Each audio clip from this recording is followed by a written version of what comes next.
Hello everyone. तो आज यहाँ पर अपने पेपर 6 का सेक्शन ई सॉल्व करने जा रहे हैं और इसी तरह से आगे का सेक्शन ऐप का भी वीडियो हम आपको प्रोवाइड करने वाले हैं। तो आप हमारी चैनल को जल्दी से जल्दी सब्सक्राइब कर दीजिए और 12th के अंदर आपका 85 to 90% लाने का गोल है। तो आप जल्दी से जल्दी हमारी सुप्रीम बैच को ज्वाइन कर लीजिए। चलिए शुरू करते हैं paper 6 section E. Section E total 12 marks का है। ये पूरा पार्ट 2 है जिसमें चैप्टर 3 में से 2 सम, चैप्टर 4 में से एक और चैप्टर 5 में से एक सम पूछा जाता है। यानी कि टोटल 4 सम पूछे जाते हैं, लेकिन अपने को सॉल्व एनी 3 करने हैं। अच्छा, अब मैं जो चीज कहने जा रहा हूं थोड़ा ध्यान से सुनना। चैप्टर नंबर 3 में से 2 सम आते हैं। अब ये 2 सम में क्या होता है जनरली कि एक सम बहुत सिंपल होता है, बहुत इजी होता है। दूसरा सम थोड़ा सा ट्विस्ट वाला होता है तो वो भी इजी, लेकिन उसके लिए थोड़ी मेहनत ज्यादा करनी पड़ती है। तो यहां पर मैं आपको एक चीज कहूंगा कि जो सिंपल वाला सम है वो इजीली आप कर लोगे। तो आप थोड़ा सा चैप्टर 4 और चैप्टर नंबर 5 लिमिट और डिफरेंशिएशन थोड़ा अच्छी तरह से कर लो। तो लिमिट और डिफरेंशिएशन अगर आपने कर लिया तो समझ लो ये 12 मार्क आपके डन हो गए। बराबर। चलिए आगे बढ़ते क्वेश्चन की तरफ। तो क्वेश्चन नंबर 52, जैसे मैंने कहा ना कि एक सम बहुत सिंपल होता है, तो ये उसी तरह का सम है। The monthly production of units in a factory is normally distributed with the mean mu, mean यानी mu होता है और standard deviation sigma होता है। The Z scores corresponding to the production of 2400 units and 1800 units are 1 and minus 0.5 respectively. Find mean and standard deviation. तो यहां पर अपने को ऑलरेडी Z स्कोर देके रखा है और 2 Z स्कोर है। So which is denoted by Z1 and Z2। तो it's a 1 and it's a minus 0.5। Now किसके Z स्कोर दे रखे? तो corresponding to the production, production यानी वो अपने लिए वेरिएबल X1 होगा और X2 होगा। तो 2400 units and 1800 units respectively. Find the value of mean and standard deviation. तो देखो इट्स वेरी सिंपल। जब भी आपको Z स्कोर दे रखा हो तो सबसे पहले आपको Z का फॉर्मूला लिख देने का। अब खास ध्यान रखना है 2 Z है तो 2 बार फॉर्मूला लिखने का। Z1 equal to X1 minus mu upon sigma और Z2 equal to X2 minus mu upon sigma. Z1 1 equal to 2400 minus mu upon sigma. Therefore, cross multiplication 1 sigma equals to 2400 minus mu. It's called equation number 1। तो यहां पर एक equation मिल जाएगा। Same year minus 0.5 X2 1800 minus mu upon sigma. Therefore, minus 0.5 sigma equals to 1800 minus mu. It's called a equation number 2। तो यहां पर अपने को 2 इक्वेशन मिल जाएंगे। तो जैसे ही 2 इक्वेशन मिल जाते हैं सबसे पहले स्टेटमेंट लिखने का, सॉल्व इक्वेशन 1 एंड 2। दोनों इक्वेशन को अपने को सॉल्व करना है by elimination method, by subtraction method. तो 1 सिग्मा 2400 माइनस म्यू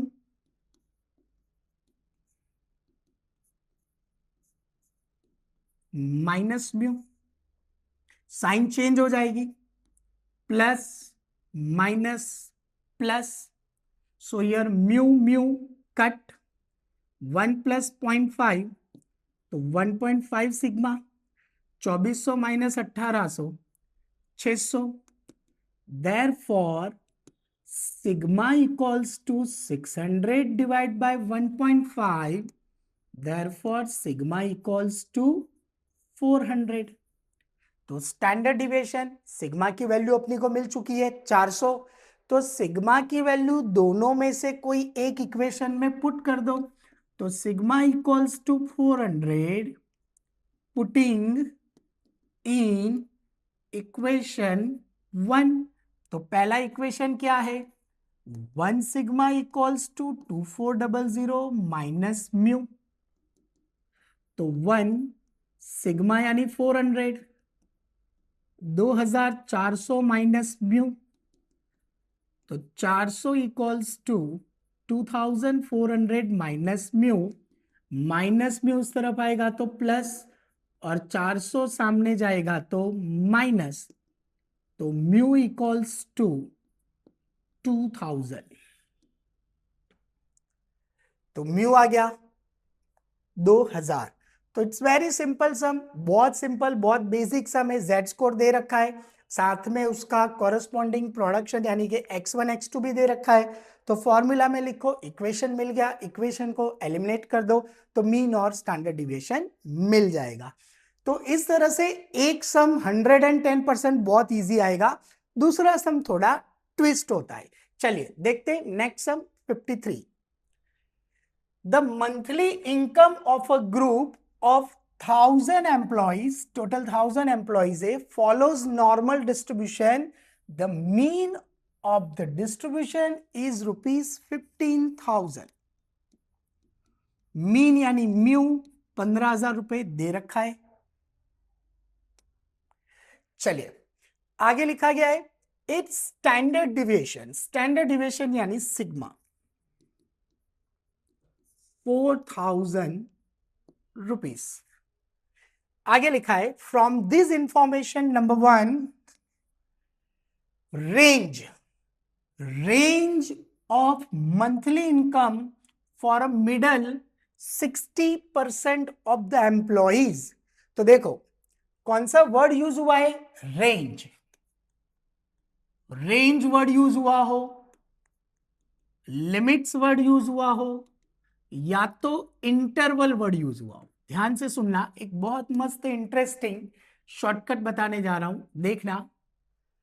तो यहां पर अपने को एक फॉर्मूला अप्लाई करना है, एंड द फॉर्मूला इज, मैं पहले फॉर्मूला लिख रहा हूं, mu plus minus Z sigma, a very shortcut formula. Range find out करने का फॉर्मूला, लिमिट फाइंड आउट करने का formula, mu plus minus Z sigma. तो इसके लिए अपने को 3 वैल्यू चाहिए। नंबर 1 म्यू, नंबर 2 सिग्मा जो 2 देके रखा है। अब तीसरा क्या चाहिए, जेड। तो सबसे इंपॉर्टेंट यही है, ये ढूंढना है। अच्छा कैसे ढूंढना है, तो यहां पे कंसंट्रेशन, यहां पे थोड़ा ध्यान। चलो अब मैं चाहूं तो बहुत शॉर्टकट में बता सकता हूं, लेकिन 4 मार्क का सम है तो थोड़ा अपने को मेहनत करनी पड़ेगी। तो सबसे पहली चीज क्या है, आपको थोड़ा बहुत स्टेटमेंट लिख देने का कि range of monthly income for middle 60% of the employees. तो उसको इस तरह से लिखने का। चलो तो सबसे पहले नॉर्मल कर्व बना देने का, like this, simple.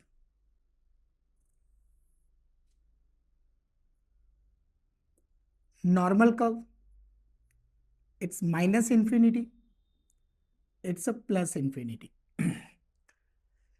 now concentration, question में कौन सा वर्ड यूज हुआ है, मिडल। तो जब भी मिडल वर्ड यूज हुआ हो तो जीरो के बोथ साइड, दोनों तरफ एक लाइन ड्रॉ कर देने की, अप्रोक्सीमेटली डिस्टेंस लेके, लाइक दिस। यहां पे नाम दे देना है Z1 एंड नाम देना है Z2। क्लियर। अब होता क्या है, जब भी मिडल वर्ड यूज हुआ हो, मिडल, तो ये जो Z1 और Z2 है ये दोनों इक्वल होता है, equal but magnitude in opposite sign. यानी कि अगर Z1 की वैल्यू 1 हुई, सॉरी इट्स -1, तो Z2 की वैल्यू क्या होगी, +1। यानी कि अगर ये नेगेटिव है तो ये पॉजिटिव है, वो कंफर्म है, बट दोनों की वैल्यू भी सेम होगी। अगर ये -2 है तो ये +2 है, ये चीज खास ध्यान रखनी है। ठीक है, तो पहले एक मस्त सा नॉर्मल कर्व बना देंगे, अब अपने को यहां पे एरिया पता चल गया कि मिडल 60%, यानी ये बीच का एरिया हुआ, दिस वन।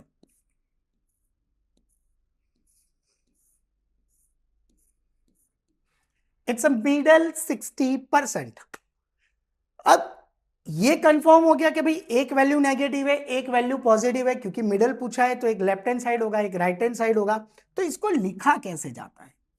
तो इसको लिखा इस तरह से जाता है, probability of Z1 less than equals to Z less than equal to Z2, यहां पे मैं देयरफॉर की साइन कर देता हूं बाद में, इक्वल टू 60%। 60% यानी 60/100, 0.6। अब इसका मतलब क्या होता है? तो इसका मतलब होता है probability of Z1 to 0, Z1 से 0 की प्रोबेबिलिटी ढूंढनी है और 0 से लेकर Z2 की प्रोबेबिलिटी ढूंढनी है, और ये दोनों की प्रोबेबिलिटी को ऐड करते हो तो आंसर कितना आता है? 0.6। बट मैंने आपको क्या कहा? Here Z2 and Z1, here Z1 and Z2 are equal, यानी कि एक माइनस में खाली साइन होगी और एक किस में होगी? प्लस में साइन होगी। तो यहां पर मैं ऐसा लिख सकता हूं कि जो Z1 है वही आपका Z2 होगा, बराबर। तो जब उसकी प्रोबेबिलिटी देखते हैं तो probability of 0 less than equals to Z less than equal to Z1, क्या करने का? ये जो परसेंटेज है 0.6, उसको डिवाइड बाय 2 कर देने का। सो द आंसर इज 0.3। क्यों मैंने डिवाइड बाय 2 किया? क्योंकि ये दोनों सेम वैल्यू है, तो ये दोनों प्लस करके मैंने 1 लिख दिया और उसको डिवाइड बाय 2 कर दिया, क्योंकि ये डिवाइड में चला जाएगा, क्योंकि ये दोनों इक्वल है। For example x plus x तो इक्वल टू 2x होता है, तो ये जो 2 है वो सामने डिनोमिनेटर में चला जाता है। Same thing here. अब ये जो 0.3 आया, 0.3 का मतलब उसके पीछे 4 डिजिट होने चाहिए, 3 यानी 3000। और मैंने आपको यह समझाया हुआ है कि अगर क्वेश्चन में, आगे के पेपर में भी आ चुका है कि अगर क्वेश्चन में परसेंटेज दे रखा हो, प्रोबेबिलिटी दे रखी हो, या तो कोई नंबर ऑफ पर्संस या नंबर ऑफ एम्प्लॉयज भी देके रखा हो, तो हमेशा अपने को 3000 का रिवर्स टेबल देखना होता है। रिवर्स टेबल, तो 3000 का आप रिवर्स टेबल देखोगे तो Z की वैल्यू मिलेगी कि भाई 3000 कहां पे आ रहा है। तो देखो मैंने टेबल ओपन करके रखा हुआ है, तो अपने को यहां पे ये जो सारी वैल्यूज दे रखी है उसमें देखना है कि 0.3000 कहां पे लिखा हुआ है।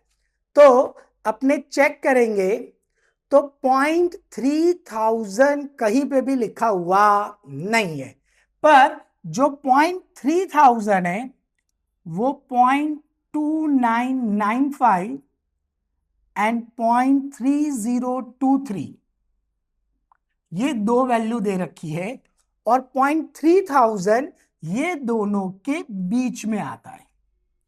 अब इसके सामने Z की वैल्यू यहां पे लिखी है 0.8।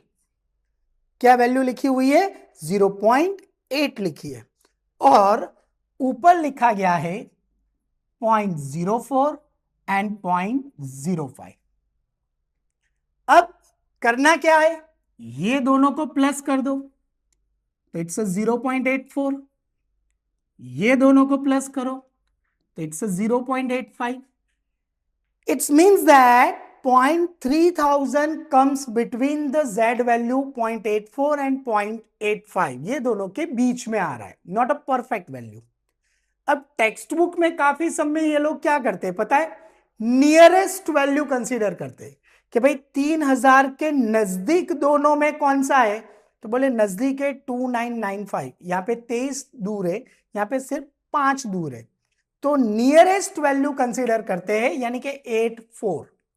तो इन योर टेक्स्ट बुक अगर आप अपना आंसर चेक करोगे तो उन्होंने 0.84 लिया होगा, लेकिन अपने को हमेशा एवरेज लेने का, एवरेज, तो दोनों का टोटल डिवाइडेड बाय 2, तो z वैल्यू आएगी 0.845।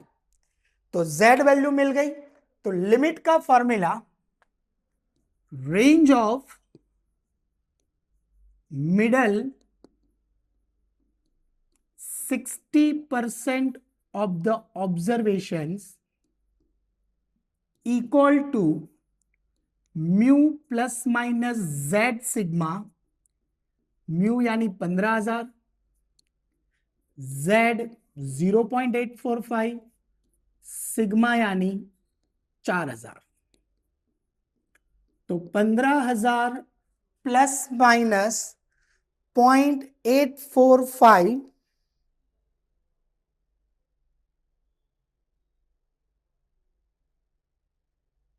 0.845 into 4,000, so the answer is 3380। तो आंसर इज, एक बार 15,000 में से माइनस करेंगे तो 11,620, और एक बार 15,000 में प्लस करेंगे तो 18,380। तो ये अपना रेंज हुआ कि यहां पर x1 की वैल्यू ये होगी और x2 की वैल्यू ये होगी, बरोबर। तो आप दोनों को अलग अलग भी लिख सकते हो, या तो आप इसको क्लोज इंटरवल या ओपन इंटरवल में भी लिख सकते हो, देयर इज नो इश्यू। तो ये हुआ पहले का आंसर।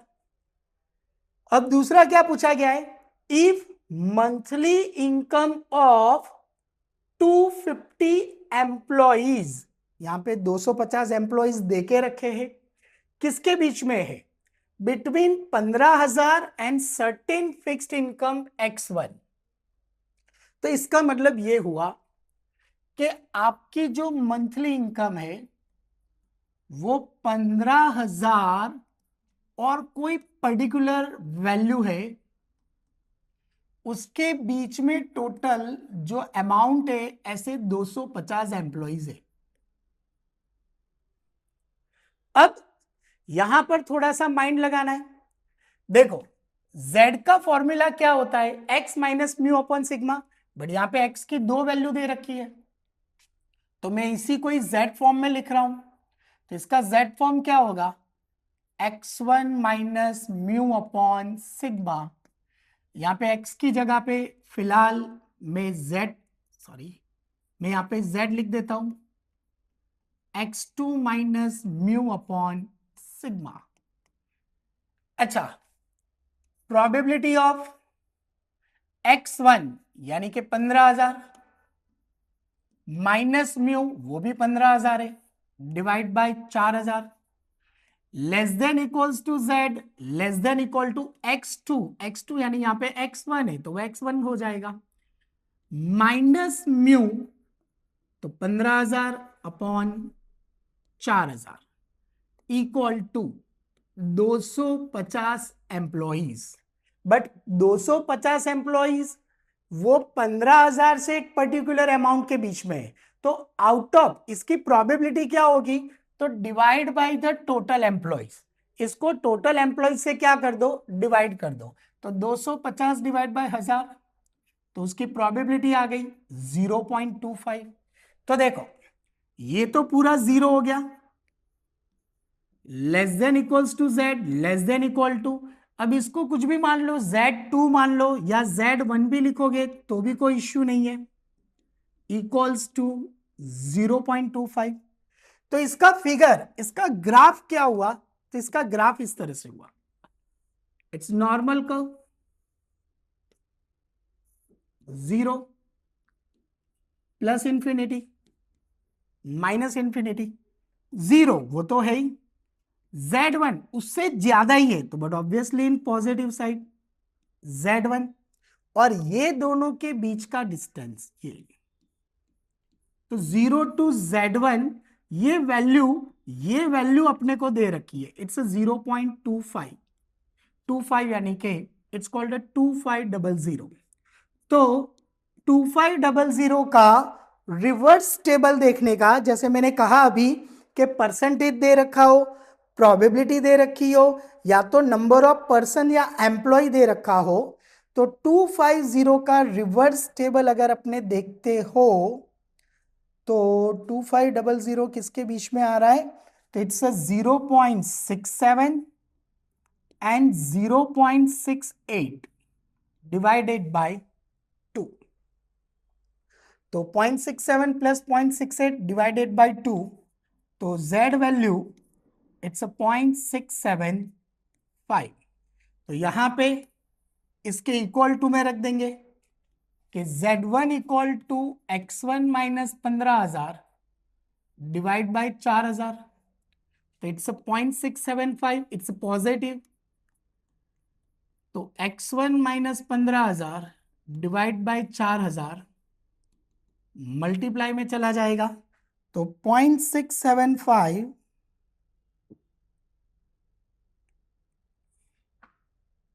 इंटू 4,000 2700। तो X1 माइनस 15,000 माइनस 15,000 इस तरफ आएगा तो प्लस हो जाएगा, तो 15 प्लस 2 17,700 रुपए। तो नीचे अपने को स्टेटमेंट लिख देने का कि भाई 250 एम्प्लॉइज जो थे वो 15,000 से लेकर 17,700 के बीच में उसकी अमाउंट होगी। ऐसे टोटल 250 एम्प्लॉय है। तो एक इस तरह से थोड़ा सा ट्विस्ट सम पूछा जा सकता है।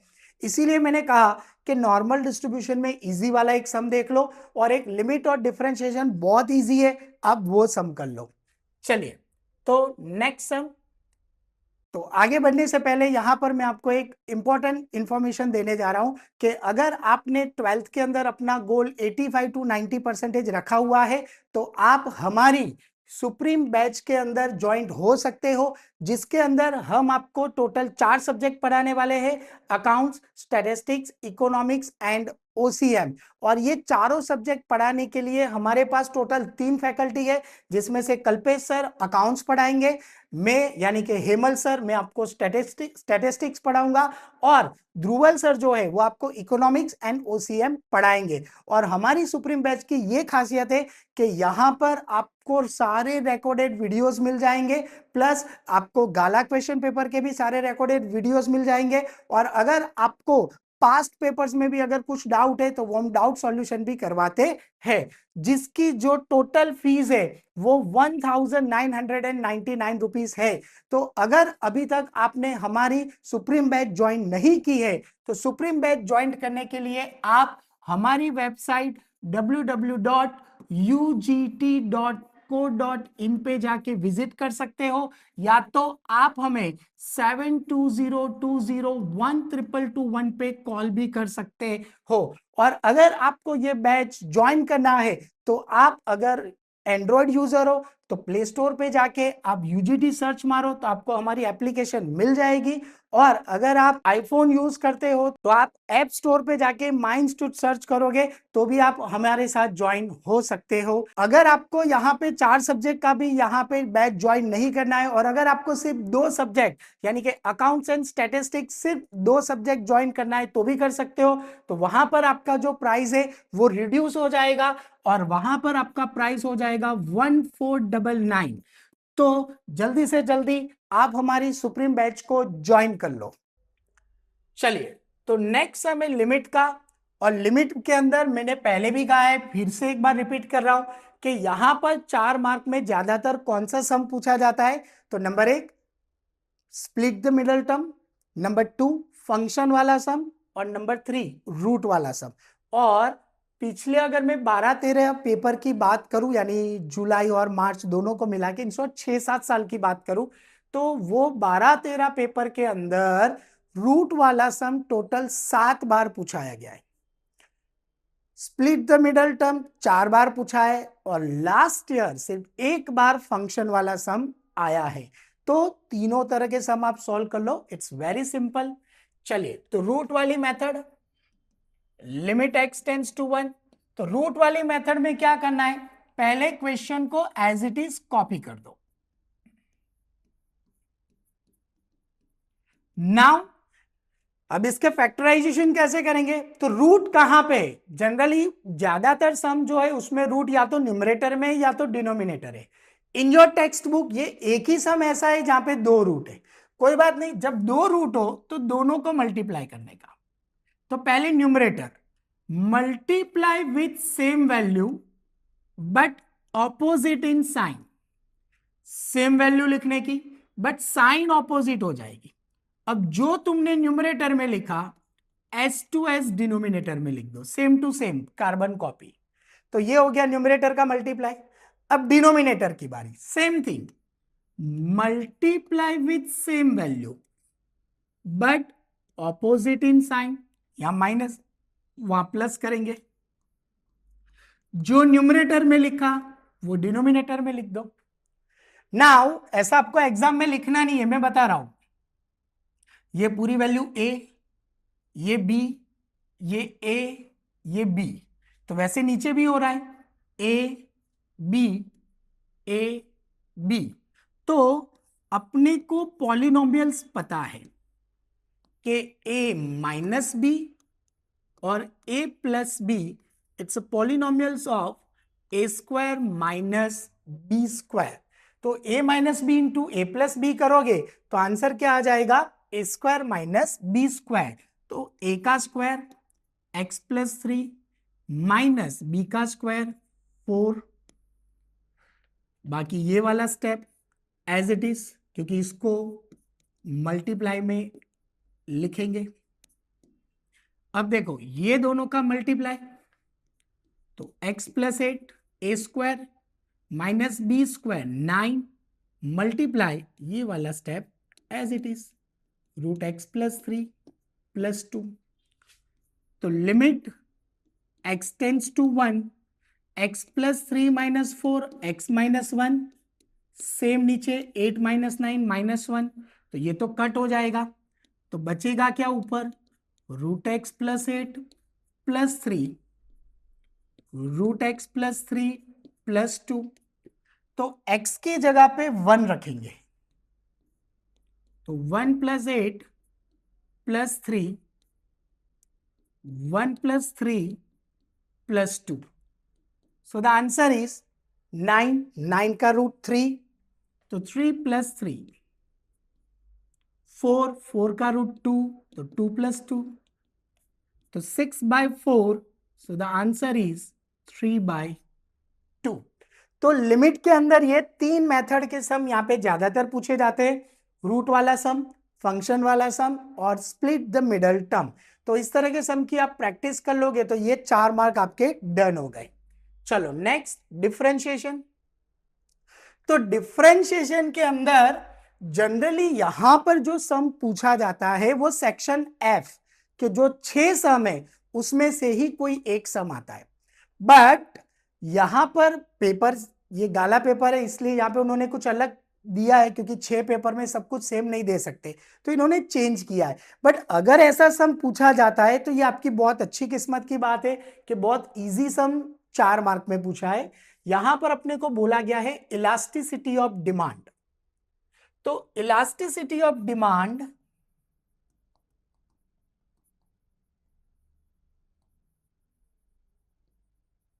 का फॉर्मूला है -p/x into dx upon dp, बराबर, ये इसका फॉर्मूला है dx अपॉन dp। तो देखो आपको क्वेश्चन में प्राइस दे रखा है विच इज डिनोटेड बाय p। अच्छा, अब आपको एक डिमांड फंक्शन दे रखा है p equal to 12 minus root X. तो इसके अंदर अपने पहले p की वैल्यू रखते हैं, तो 9 equal to 12 minus root X, minus root X इस तरफ आएगा तो प्लस, 9 सामने जाएगा तो माइनस, तो root X equal to 3, root remove करेंगे तो सामने वाले का स्क्वायर, एक्स की वैल्यू आ जाएगी, p दे के रखा है तो p और x मिल गया -9/9। अब अपने को ढूंढना है dx अपॉन dp, लेकिन क्वेश्चन में डिमांड फंक्शन क्या है, p, तो यहां पर अपने ढूंढेंगे dp अपॉन dx। तो 12 का डिफरेंशिएशन होगा 0, रूट एक्स का डिफरेंशिएशन क्या होता है, 1 upon 2 root X. So the answer is -1 upon 2 root X. तो रूट एक्स यानी 3, so the answer is -1 upon 2 into 3, -1 upon 6। लेकिन इट्स डीपी अपॉन डीएक्स, पूछा क्या है, dx अपॉन dp, तो इसका इनवर्स कर दो, तो 6 upon -1, so 9 cut, minus minus cut, the answer is 6। तो नीचे स्टेटमेंट लिखना है कि a change in a price अ रुपी, अगर 1% का चेंज होता है इन द प्राइस, तो सामने डिमांड में कितना चेंजेस होता है, तो बोले 6% का चेंज होता है। तो इसी तरह से आप आगे का वीडियो देखने के लिए हमारी चैनल को सब्सक्राइब कर दीजिए। Thank you so much.